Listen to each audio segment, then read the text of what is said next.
Thank you. Thank you for all your wonderful feedback as well over the past 24 hours or so.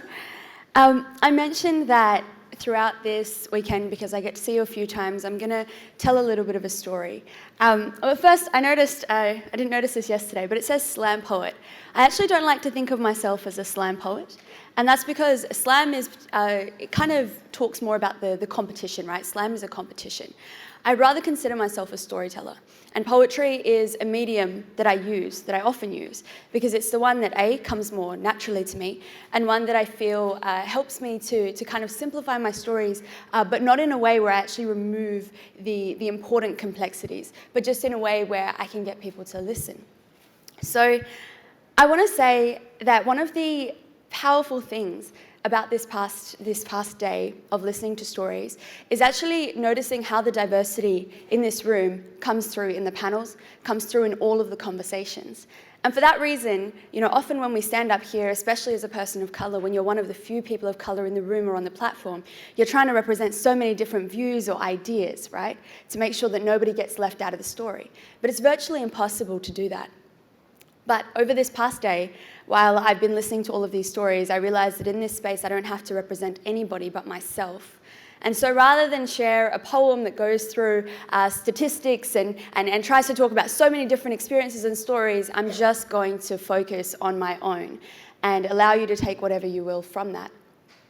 This next poem that I'm going to share is a reminder of why it's so important for us to not only have these conversations in spaces like this, but to make sure that through the work that we do, through our various organisations, we are impacting policy, as it was mentioned just in the panel before us, and that we are infiltrating spaces, particularly those that impact young people in this country.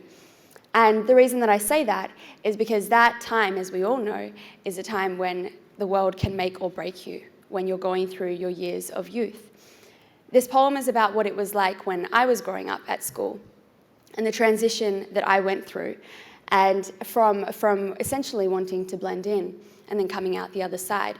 And what I'd like us to be thinking about today as we move forward with these conversations, and they hopefully get even deeper than they have, and it's been a great start so far, I hope that we can really be thinking about how we create these transitions and how we can bring people who are, or not necessarily, how we can bring people who are already kind of being pushed even further to the margins into the conversation, and possibly even, rather than thinking about bringing people in, changing what the idea of the margin is, changing the focus of our conversations, changing the direction, so that we can essentially recenter Australian society, or the conversations around Australian society, so that we're no longer talking about the marginalised and the powerful, but rather finding ways to disperse the power. So, this poem is called Breathe. Remember the clicking? Can I hear it? I want to make sure everybody's warmed up and ready. Sweet. Okay. I really enjoyed that in some of the panel discussions, people were clicking. I was like, yes, I did that. Bring art into everything. And we're also going to have a conversation about how art impacts communities in one of the sessions next, and I'll be chairing that session, so make sure you come along. Am I allowed to plug my own sessions? Anyway, I'm an artist, not here for the politics. All right. I wanted to disappear. I walked toward an ocean with almost no love in my heart and no devotion to anything except to getting lost. Lost in the crowd, lost in the underground, beneath the soil, or in my self-inflicted turmoil. But once I dove in, I realized it wasn't that easy.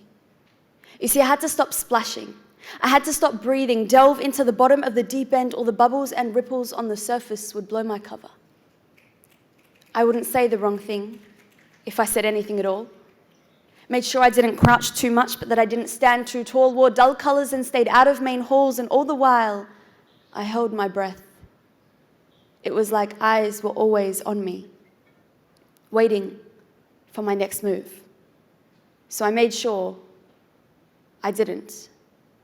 I was sick of being the victim or the villain or the hero. There's just too much pressure on them all. I wanted to be like that nameless face that just walks past the scene, and on the credit list they could call me waitress number 3. So I tried to camouflage to be like the bark in the trees, blue like the ocean, and I didn't splash. I just wanted to feel like this skin that was supposed to be my protection wasn't constantly exposing me, and I held my breath until I couldn't anymore. until instinct pushed me to the surface and I gasped as I grasped that last chance to stay alive. It was like removing the blankets when you realize you're suffocating, but suddenly, all the monsters can see inside. And there I was, like a brown speck on white paper, like an afro among tamer manes, like a hijab among freshly groomed locks, and like the hands of a stranger pressing down on my chest and releasing. I was forced to breathe, so I did, and I kept breathing and gave up disappearing. Now, I do not stand down or compromise. I wear bright colors, mismatched patterns, dance when I hear a good rhythm, scream Allahu Akbar, despite accusations of terrorism, and I say what I need to say because I need to breathe, even if it gives me away. Thank you very much.